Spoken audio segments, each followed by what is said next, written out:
Saudaraku sebangsa setanah air yang kami banggakan, yang kami muliakan, dari Sabang sampai Merauke pada kali ini kita akan menginformasikan dua buah video yang mudah-mudahan ada nilai hikmah, bisa memberikan hikmah kepada kita ya, mengedukasi kita.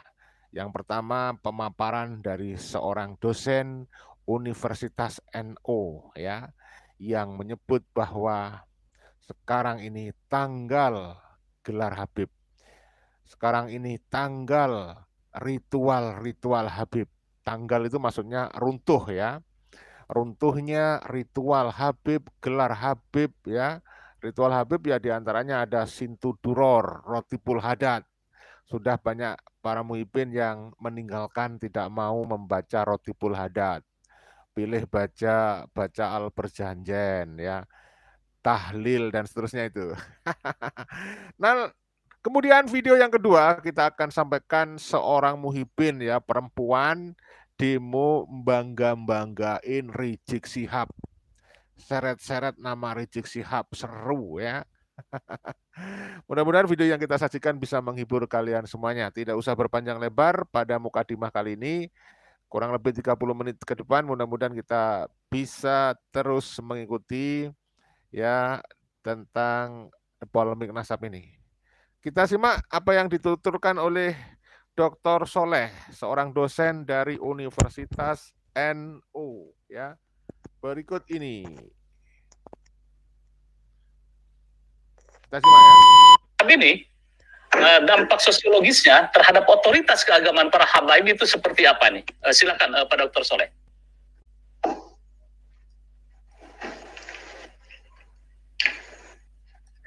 Suaranya. Iya, assalamualaikum para kiai. Sebelumnya saya ingin menyampaikan terima kasih kepada netizen yang rata-rata membuli saya luar biasa. Saya merasa bangga itu di yang luar biasa itu. Suatu saat saya ingin pada Sukasi TV mempertemukan kita di Kopi Darat lah gitu.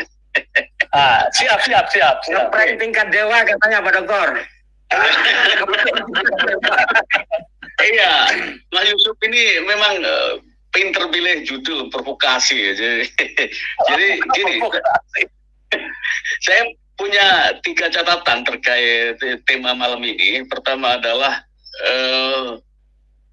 fungsi secara teoritik, hipotes atau bahkan teori, termasuk hipotesisnya Kiai Imad terkait kelan Ba'alawi ini. Kemudian yang kedua, saya ingin bicara soal efek sosial ya, dampak sosiologisnya itu ketika katakanlah label atau simbol atau gelar Habib ini tanggal, otomatis satu sisi lain itu juga berimplikasi kepada tanggalnya sejumlah ritual-ritual yang khas habaib, seperti misalnya Sintu Diror atau bahkan Rotib Al-Haddad. Kenapa saya mengatakan begitu? 2 hal itu adalah dalam tanda kutip merek dagang mereka ketika menggelorakan sholawat atau ketika melakukan ritual tertentu. Padahal bagi mereka yang terbiasa dengan dunia tarekat, Sintu Diror itu bagi saya itu adalah adaptasi dari Maulid Ad-Dibai, atau Rotib Al-Haddad itu dalam derajat tertentu karena dia datang belakangan setelah Hizib Nasr dan Hizib Bahar, saya juga menyebutnya itu adalah adaptasi dari karya dari Abu Hasan Asy-Syadzili yang hidup di abad 13, 1230-an. Sementara Abdullah Al-Haddad itu hidup pada masa abad 17, 1650-an. Sama, bahwa Maulid Dibai itu lahir atau karya itu muncul pada abad 13 Masehi. Sementara Sintu Diror itu juga abad 17. Isinya nggak beda-beda jauh. Itu kalau itu terjadi keruntuhan sosiologi kemudian diikuti dengan keruntuhan ilmuwan, keruntuhan itu, ya oke. Kalau simbol atau gelar Habib itu tanggal, itu pelan atau cepat atau lambat pasti diikuti dengan tanggalnya jumlah ritual khas habaib, Sintu Diror, kemudian Rotib Al-Haddad dan lain-lain semacamnya. Kenapa? Karena itu itu adalah rotib atau hizib yang datang yang usianya muda dibandingkan dengan hizib Nasor atau hizib Bahar, atau dibandingkan dengan Maulid At-Tibai. Nah, itulah dasarnya hipotesisnya Kiai Imad. Kenapa? Karena memang hipotesis, tesis atau teori itu setidaknya punya 3 fungsi.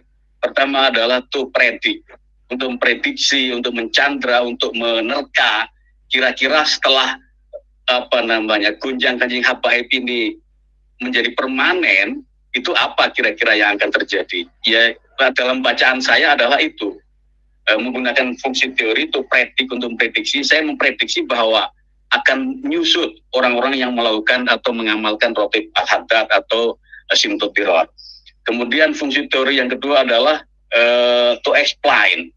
Kajian Kiai Imad ini mampu menjelaskan secara detail, mampu menghadirkan pemahaman kepada kita tentang apa sebenarnya yang terjadi dengan perilaku habaib selama ini. Nah, kemudian yang ketiga fungsi hipotesis Kiai Imad adalah to control, untuk mengontrol, untuk melokalisir, bahkan kalau perlu untuk mendepak wilayah-wilayah yang selama ini menjadi batas mereka, menjadi direbut kembali dalam tanda kutip oleh kalangan pribumi, oleh Kiai Ubaidillah, oleh Kiai Kiki dan semacamnya itu, kan begitu. Nah, saya juga mencatat bahwa mereka ini sebenarnya secara keilmuan kuat itu menurut saya hanya di 2 tempat ya. Pertama adalah di Darul Hadis Malang dan di Al Khairat Palu. Selebihnya adalah saya tidak banyak berinteraksi dengan mereka yang kuat secara keilmuan. Saya setuju dengan kiai-kiai sebelumnya. Oke, itu dari sisi teori. Kemudian saya sebenarnya ingin tahu, karena kajian Kiai Imad ini efeknya luar biasa, bahkan menghilangkan simtud tiror atau rotib al-haddad di kemudian hari. Nah, makanya kan dalam proposal riset itu biasanya penutupnya itu isinya 3, kesimpulan, saran, dan rekomendasi. Sebenarnya saya ingin tahu kalau Kiai Imad itu menyampaikan rekomendasinya apa sebenarnya ini. Kalau itu ada, itu menjadi lebih menarik untuk dikaji, bahwa apakah yang saya sampaikan ini inline, linear dengan yang dikehendaki oleh Kiai Imad, baik rekomendasi maupun sarannya. Yang sampai kepada kita, saran dan rekomendasinya Kiai Imad itu adalah PBNU atau negara membatalkan itu, kan. Tapi itu kan menurut saya oke lah, itu call tingginya lah. Kalau call sedang atau call rendahnya ya itu tadi. Nah, kemudian di samping itu paparan Kiai Imad, perdebatan dengan Kiai Fahrur, dengan Buya Bahja, Al-Bahja, Buya siapa itu? Nah, itu menarik bagi saya. Kenapa? Itu kemudian menginformasikan kepada kita bahwa sejatinya ilmu nasab itu nyaris punah. Dari mana itu terjadi? Pertama adalah dari sisi kegunaan ilmu nasab. Dari sisi epistemologi, ilmu nasab itu nyaris kehilangan ontologinya, kehilangan fungsinya, useless. Kenapa saya sebut useless? Karena dalam penelitian itu, data atau metode terbaik itu yang akan dipakai. Nah, kajian teks ini itu adalah umumnya biasanya adalah digunakan untuk kajian pemikiran, kajian sastra, dan semacamnya itu. Kalau kemudian digunakan untuk mengetahui asal usul seseorang, itu menjadi useless, menjadi dikesampingkan. Nah, itu ya. Kecuali untuk tidak menyiasati agar dia useless, ilmu nasab ini harus bermetamorfosis. Sama kayak ilmu al-falak, ilmu perbintangan, itu bermetamorfosis dengan kalau sekarang ini adalah badan klimatologi, meteorologi, dan geofisika. Kalau nggak bermetamorfosis begitu, bisa punah beneran ini. Kalau bermetamorfosis, jadinya apa ilmu nasab ini? Ya kalau kita ke UI atau ke kampus-kampus umum, jadinya adalah jurusan mikrobiologi atau biomolekuler. DNA itu kan bicara soal sel, bicara soal nukleus, bicara soal molekuler. Nah, tiga esensi itu sebenarnya wilayahnya ilmu nasab yang dikembangkan menjadi keilmuan modern, biomolekuler, sama kayak falakiyahnya Abu Mahsyar al-Falaki itu menjadi meaningful, bukan useless ketika berinteraksi dengan BMKG. Sebenarnya kan keilmuan-keilmuan begini ini harus berdialektika dengan kekinian, tidak bisa kemudian keilmuan itu dalam bahasa kalau dalam bahasa menjadi sekedar kelangenan itu ya, kalau kita rindu dengan keilmuan itu ya baca itu. Nah, ini fungsinya bisa lebih, tapi dengan cara dikembangkan dengan seperti itu. Kemudian selanjutnya adalah kenapa saya menyebut ilmu nasab ini nyaris punah. Kalau tadi adalah dari sisi epistemologi dia kehilangan ontologinya. Yang kedua adalah kalau ilmu nasab seperti yang kita dengar dari presentasi Kiai Imad dan banyak kiai yang lain, itu dijadikan untuk instrumen penelitian, untuk meneliti orisinalitas seseorang, itu perlu kerja luar ekstra. Kenapa? Karena kerjanya itu double. Kerja pertama adalah verifikasi apakah catatan nasab itu orisinil atau tidak. Jangan-jangan kita mau mencari orisinilitas keturunan seseorang, instrumen yang digunakan tidak orisinil. Ini kan sama kayak kita berwudu pakai air yang musta'mal, bukan yang tohir mutohir. Nah, jadi makanya kemudian alat bantunya kalau masih berupa manuskrip, ada filologi. Kepanjangan ini, ada filologi, ada kemudian ilmu nasab yang harus diverifikasi, misal Sajaratul Barokah itu apakah asli atau tidak, atau bagaimana dengan kitab yang lain. Nah, kalau instrumen-instrumen yang seperti ini biasanya dalam dunia penelitian ditinggalkan karena memilih yang lebih efektif. Kemudian yang terakhir, kenapa saya menyebut ilmu nasab itu nyaris punah, yang kalau pertama tadi secara epistemologi, yang kedua secara instrumen untuk originalitas, kemudian yang ketiga dia ini tidak bisa berdiri sendiri. Tidak berdiri sendiri itu baik untuk verifikasi keasliannya maupun digunakan untuk ketika ketemu asli bahwa ini oke, ini catatan nasab yang asli. Kemudian ketika digunakan untuk objek yang diteliti, katakanlah Ba'alwi ini juga tidak cukup madai. Jadi karena tiga hal itu saya melihat bahwa kalau ilmu nasab mau dikembangkan, dia harus bermetamorfosis sama kayak ilmu falak. Kurang lebih seperti itu dulu, Mas Yusuf. Terima kasih. Oke, ini kan metamorfosisnya ada, tes DNA, YDNA, dan sebagainya. Apakah ini menjadi sebuah instrumen yang memperkuat seperti itu, Dr. Soleh? Iya, makanya jadi kehadiran DNA ini itu otomatis menyingkirkan kebutuhan kita terhadap kitab-kitab nasab. Kenapa? Ya lagi-lagi ini kan ilmu eksakta ya, bagian dari ilmu alam. Maka kemudian yang paling valid untuk bicara soal alam, soal tubuh manusia adalah alat yang bisa merekam itu secara otomatis, bukan kemudian menafsir. Saya dulu pernah punya kiai itu di Kediri, Ngadiluwih, Branggahan itu ya. Dia sekaligus seorang, saya ingin ceritain. Ketika ada pasien datang, yang ditanya bukan pasiennya, bukan mulut pasiennya. Kalau mulut pasiennya ini kan bisa saja bias, bisa saja tidak orisinil. Tapi yang ditanya adalah penyakitnya. Misal dia punya sakit yang di perut, dia tanya perutnya. Dia menguasai bahasa-bahasa itu. Wahai perut, kenapa kamu sakit? Nah, inilah yang saya maksud bahwa DNA itu akan bicara seperti Kiai itu, menanya perut, bukan menanya mulut. Nah, itulah yang kemudian ilmu nasab itu sejatinya perlu kebesaran hati para kiai yang menguasai ilmu-ilmu itu untuk melakukan reaktualisasi terhadap ilmuwan sehingga bisa bermanfaat, bisa berdialektika dengan konteks dan bisa lebih bermanfaat lagi, meaningful bukan meaningless. Ya, Oke, baik.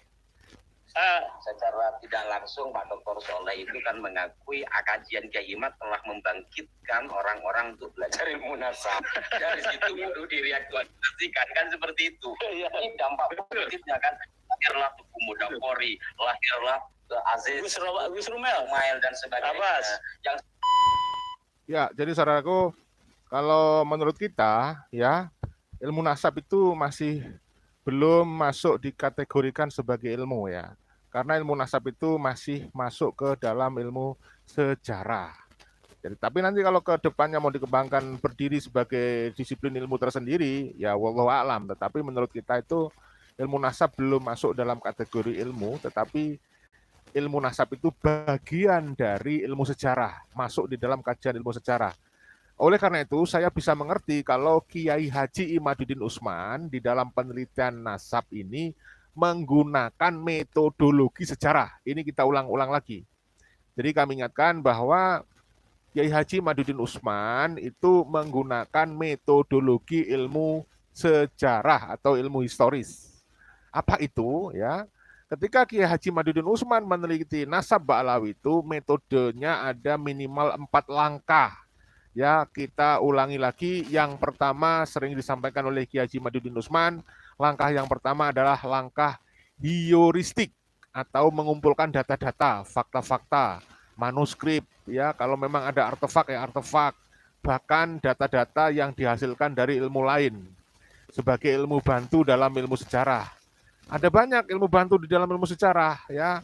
Ya, misalnya ilmu sosiologi, antropologi, kemudian ada ilmu genetika pun hasil penelitian genetika bisa digunakan untuk mendukung hasil dari kajian sejarah.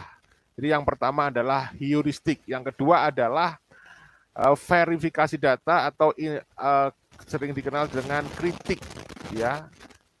Jadi heuristik yang pertama, yang kedua adalah kritik atau verifikasi data-data, fakta-fakta yang sudah dikumpulkan sumber-sumber ya, sumber internal, eksternal, bahkan dari data-data yang diambil dari ilmu filologi. Jadi ilmu filologi juga bisa dikategorikan sebagai ilmu bantu sejarah.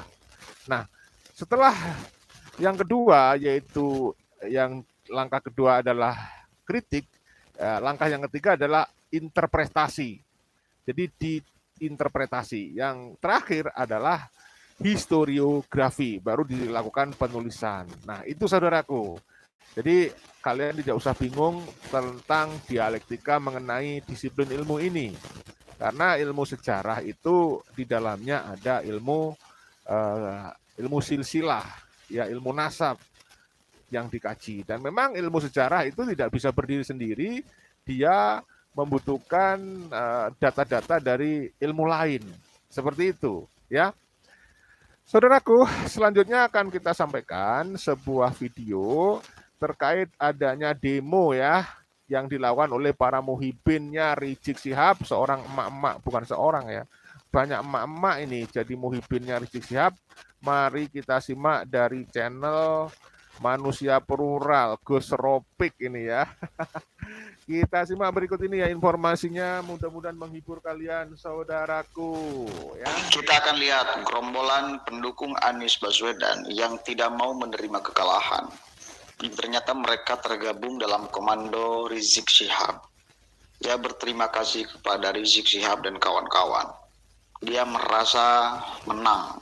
Dia kutuk semuanya. Tidak pantas Prabowo Gibran memimpin republik ini. Nggak pantas menjadi pemimpin. Dia kutuk seluruh hakim Mahkamah Konstitusi. Kasihan ya. Dia bawa hadis baginda Nabi Shallallahu Alaihi Wasallam sebagai alat untuk memprovokasi masyarakat. Ini penting. Berkali-kali saya katakan ini penting. Orang-orang yang menggiring opini untuk meracuni pikiran masyarakat. Ini penting kemudian untuk kita counter. Tidak bisa dibiarkan. Mesti kita cegah. Ya. Rasulullah Sallallahu Alaihi Wasallam bersabda bahwa merupakan jihad yang paling utama adalah mengatakan yang benar di hadapan penguasa. Setuju? Harus setuju, karena itu adalah kata-kata Rasulullah yang kita cintai. Saudaraku sekalian, kami ingin beribadah tadi ya. Saya belum masuk ini ke persoalan. Anda perlu mengetahui terjadi peristiwa di masjid itu.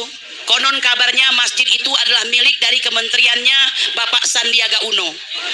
Orang yang 5 tahun lalu kami ini adalah diehardnya yang membela Prabowo dan Sandiaga Uno. Ya, drama terjadi. Siapa sangka 5 tahun kemudian kami harus memanjat ya pagar daripada masjid tersebut hanya untuk beribadah. Ya, nanti tinggal tunggu beritanya aja nanti ya. Siapa tahu YouTuber ini ada yang memviralkan.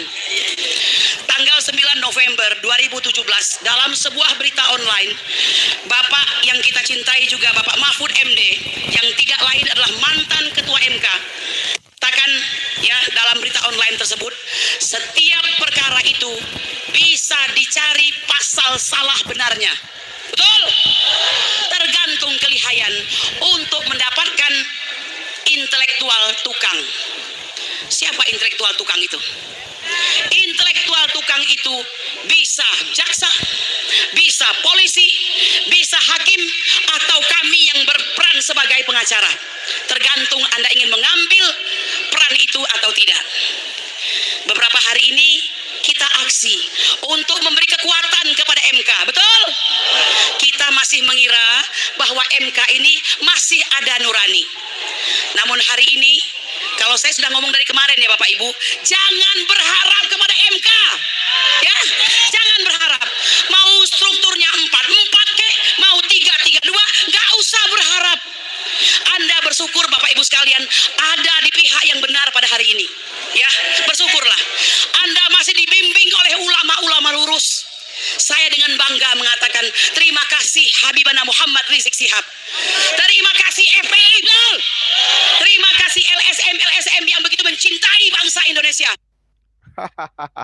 Jelas ya, ini muhibinnya Habib Rizik Syihab yang membuat gaduh ya. Kalau gurunya kencing berdiri, murid kencing berlari. Kalau Habib Rizik saja sebagai gurunya, Rizik Syihab aja sebagai gurunya begitu kelakuannya, bagaimana muridnya, saudari? Jadi ngakak saya nih. Ya, terima kasih. Terima kasih poros buruh. Terima kasih Pak Din Samsudin. Semua kita harus berterima kasih. Ya, jadi saya ingin mengatakan jangan pernah berharap kepada manusia, pasti kecewa. Refli Harun sendiri dalam salah satunya pernah mengatakan apa? Bahwa di hadapan para hakim MK tersebut ada keselamatan, kesejahteraan, tapi juga ada tekanan. Dalam salah satu podcast ya bersama Bambang Wijayanto kalau tidak salah, Bapak Hamdan Zulfa menyampaikan sudah ada yang diancam akan ditembak. Ya, nah oleh karena itu tidak ada yang salah Bapak Ibu. Perjuangan memang seperti itu. Yang salah hanya satu. Mereka tidak cukup kuat. Mereka tidak cukup berani, betul? Mereka tidak memilih sebuah jalan menyelamatkan bangsa Indonesia. Saya ingin mengatakan Bapak Ibu sekalian, mengapa kita ikut pemilihan? Karena pemilihan umum itu adalah radical break, betul? 10 tahun Jokowi yang ada adalah kerusakan di bidang hukum, di bidang ekonomi, tipu menipu, pecah belah anak bangsa. Oleh karena itu tadinya kita berharap bahwa pemilu ini akan menjadi radical break, di mana dia berhenti dan tidak lagi berkuasa untuk mendapatkan nasran azizah, pertolongan yang kuat untuk mendapatkan fathan mubina, kemenangan yang nyata. Sesungguhnya harus ada imam yang adil. Dan hari ini Bapak Ibu sekalian, secara legitimasi MK sudah menyampaikan 02 sebagai pemenang. Namun itu belum selesai bagi kami. Ya, betul. Kami tidak terima Indonesia tanpa Jokowi. Indonesia tanpa Jokowi dan turunan-turunannya. Siapa turunan-turunannya? 02. Prabowo Subianto dan Gibran Raka Buming Raka, karena tidak pantas memimpin Indonesia. Setuju? Bapak Ibu sekalian, tunggu. Berdoa. Mungkin menurut orang yang kelompoknya Rizik ini yang pantas memimpin Rizik Syihab. Pantas di kandang kebo. Tenang, sabar, insya Allah kita tetap menang.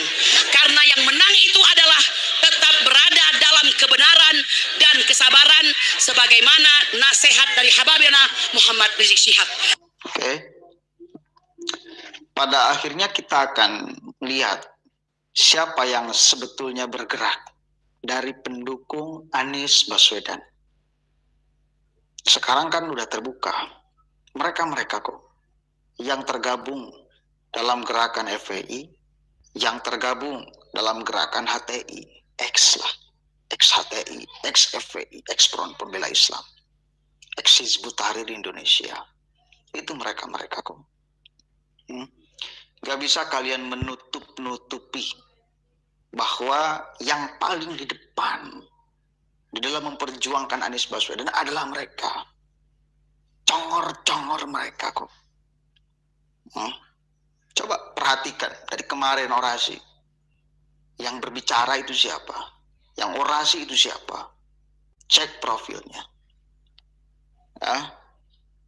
Selidiki ke belakang-belakangnya. Rata-rata tergabung dalam barisan FPI dan HTI. Yang merasa suci. Satu kali lagi, yang merasa suci. Yang merasa seluruh apa yang dia lakukan, apa yang mereka perbuat, itu adalah perwakilan dari seluruh umat Islam. Dan itu menjengkelkan sekali, memuakkan sekali. Sudah. Dan sebetulnya kelompok mereka itu nggak besar di Republik ini, cuma berisik. Berisik banget. Merasa perwakilan umat Islam padahal minoritas yang mereka wakili. Gerakannya seolah merasa perwakilan dari umat Islam padahal masa yang mereka bawa itu sedikit orang.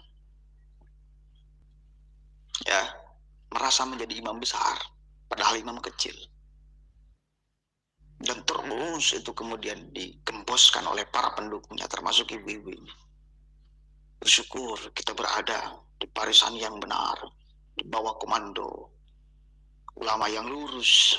Nah, bahasa ulama yang lurus kan kemudian keluar lagi. Berarti selain daripada Rizik Syihab dan kawan-kawan itu adalah ulama bengkok. Dan itu maunya betapa picikan, betapa licikan, betapa kerdil, betapa seenaknya. Dan ini saya kira menjadi salah satu alasan kuat kenapa masyarakat tidak milih mereka atau tidak milih yang didukung oleh kelompok mereka. Muak loh. Masyarakat mayoritas muslim ini diklaim oleh segelintir orang petamburan. Muaranya di Rizik Syihab, imam besar. Padahal nggak ada yang menobatkan dia sebagai imam besar. Kapan ada pemilihan imam besar umat Islam? Nggak ada. Mereka cuma ngeklaim aja. Kapan ada pemilihan jenderal umat Islam? Nggak ada. Cuma mereka ngeklaim aja. Kecil mereka, cuma berisik. Dan simbol-simbol agama mereka mainkan. Mereka klaim. Ini kurang ajar. Tujuannya politik. Bukan untuk kesejahteraan seluruh. Bukan. Bullshit. Bila terus mereka menipu masyarakat dengan kalimat-kalimat. Wah, ini demi bangsa dan negara. Demi anak cucu. Bullshit. Bullshit. Terus kayak gitu ngomongnya. Bullshit. Ya. Nggak sadar-sadar. Setiap gerakan yang di sana ada mereka selalu kalah. Masih merasa benar. Masih merasa besar. Kan? Kacau. Dan itu hukum alam loh. Itu bagi saya ada perantuhan di sana. Kenapa? Karena Allah pun pada akhirnya menghukum orang-orang yang mengklaim rasa perwakilan yang suci, perwakilan ilahi, perwakilan seluruh umat Islam. Allah juga diklaim, agama juga diklaim, dibawa-bawa, diseret-seret, dipergunakan untuk kemudian tujuan politik. Kurang ajar namanya. Dihukum oleh Allah. Nggak boleh menang orang yang menjual agama demi kepentingan politik pribadi dan kelompoknya. Dan pada akhirnya selalu tidak dimenangkan. Dan itu cara berpikirnya. Ya, stoplah, jangan merasa Anda paling suci, paling benar. Rasa ulama-ulama lurus kayak gitu. Ulama bengkok kali yang ngaku-ngaku lurus. Orang yang benar itu tidak akan merasa bahwa dirinya benar. Ya, orang yang kaya tidak akan yang benar-benar kaya nih, tidak mengatakan, bahkan tidak memakai simbol-simbol kekayaan. Kalau yang kaya sungguhan, ya itu biasa aja orangnya. Begitupun sama orang yang sesungguhnya beragama, berilmu tinggi dan lain sebagainya, dia tidak pakai, apalagi simbol-simbol itu dia jual belikan, dia klaimkan, nggak bakalan. Orang yang soleh beneran, orang yang beragama taat beneran, itu bahkan saya kira tidak akan berani mempermainkan simbol hanya demi tujuan politik. Udah jangan ngomong, bukan tujuan politik ini agama, bullshit. Itu bullshit. Assalamualaikum warahmatullahi wabarakatuh. Waalaikumsalam warahmatullahi wabarakatuh. Terima kasih Gus Rupik dari channel Manusia Plural. Ya, kelompoknya Rizik Syihab ini benar-benar membodohi umat muslim yang kurang literasi, ya, suka ngeklaim merasa paling benar, klaim sebagai jurat Nabi, klaim sebagai imam besar.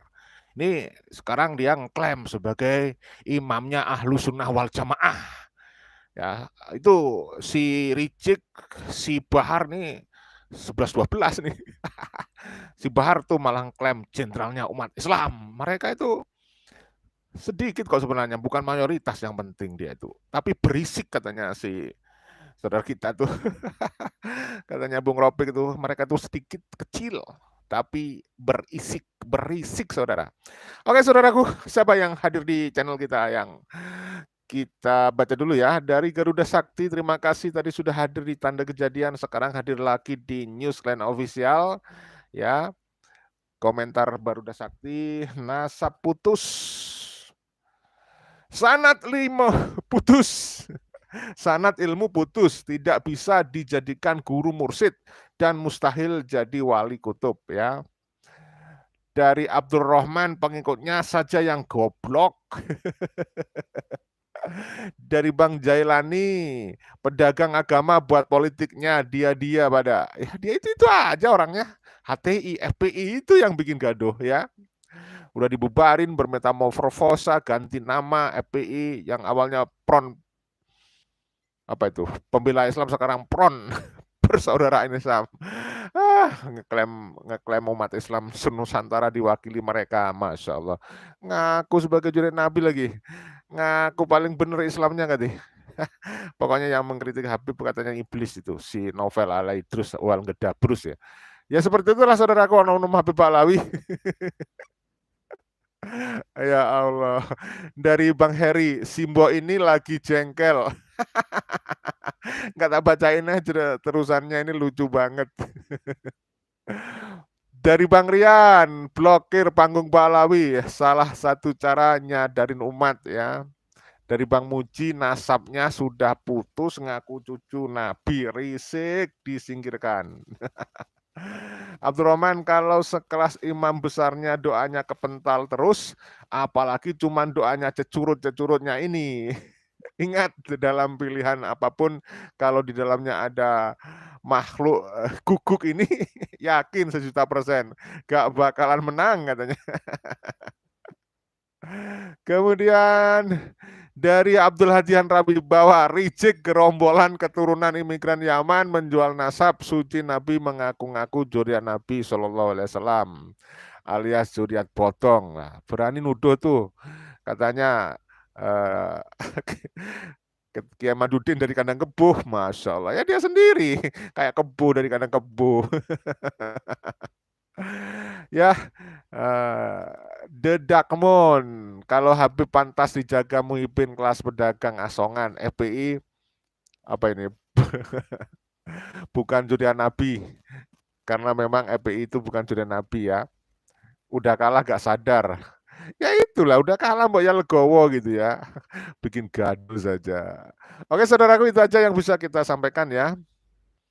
Dari Muhammad Sadin, orang-orang sok pintar, sok bersih, tapi akhlaknya pada busuk alias bezat.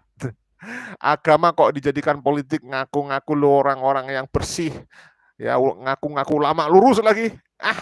Dia nggak masuk kriteria sebagai ulama ya.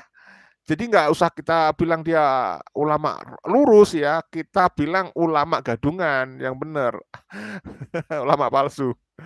Ya, seorang orang sok pintar, sok bersih, tapi akhlaknya pada busuk alias besar, agama kok dijadikan politik aku. Lu orang yang bersih tapi hatimu pada kotor semuanya. Astagfirullahaladzim. Hasanah, terima kasih. Benar, pengkhianat berpihak kepada oknum yang ormasnya sudah dilarang di Indonesia. Kemudian dari siapa lagi ini? Masya Allah, banyak banget yang komentar. Alhamdulillah hadirnya semuanya ya. Bang Suyoto. Yang lebih penting jangan lagi mengaku-ngaku cucu Nabi karena merusak akhlak ya, merusak nama suci Rasulullah.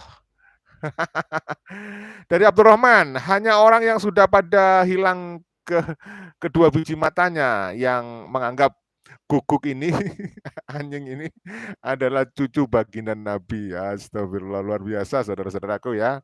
Wow, banyak nih yang hadir. Terima kasih Bang Lincah Bonca hadirnya, Dono Doni. Kemudian dari Darussalam, Pusaka Nusantara. Akan banyak berganti gelar nih dari Habib ke Sayyid. Ya. Oke, saudaraku, dari sini saja apa yang kita bisa sampaikan. Mohon maaf segala kekurangan ya. Mohon maaf tidak semua komentar bisa saya baca. Video ini kita buat bukan untuk merendahkan siapapun, hakikatnya untuk edukasi dan memberikan rekreasi, mudah-mudahan bermanfaat ya. Aduh, ada-ada saja dunia ini. Oke, kita jaga persatuan, perdamaian, kerukunan, salam persatuan, salam Pancasila Jaya, salam NKRI harga mati, salam Undang-Undang Dasar 1945, salam Bhinneka Tunggal Ika. Wassalamualaikum warahmatullahi wabarakatuh. Merdeka.